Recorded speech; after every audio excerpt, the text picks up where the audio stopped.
Menjelang mudik Lebaran Idul Adha 1444 Hijriah, Humas PT KAI Divre 3 Palembang mengumumkan pemesanan tiket KAI sekarang bisa dilakukan pemesanan H-45 hari keberangkatan dan mulai 1 Juli sudah bisa memesan tiket kereta api H-90 hari keberangkatan.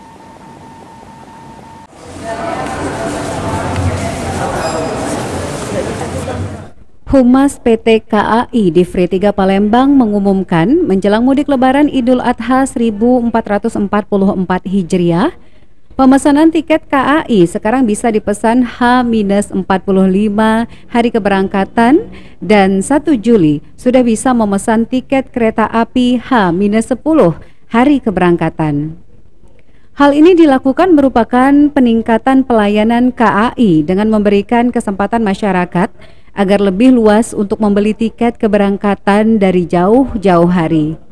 Manajer Humas PT KAI Divre 3 Palembang, Aida Suryanti mengatakan, jika peraturan tersebut sudah berlaku sejak 10 Juni kemarin dan saat ini di wilayah Divre 3 Palembang, kereta yang beroperasi kereta api Bukit Selero, Kertapati Lubuk Linggau, kereta api Raja Basa, Kertapati Tanjung Karang. Untuk pemesanan tiket masih tetap bisa dilakukan secara online, namun untuk meningkatkan pelayanan kepada para pengguna jasa, kami memperpanjang masa pemesanan tiket.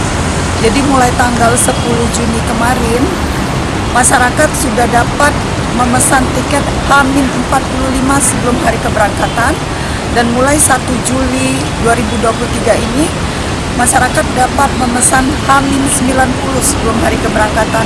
Hal ini kami lakukan agar masyarakat lebih merencanakan perjalanannya sehingga lebih leluasa untuk memesan tiket pada hari yang akan dituju.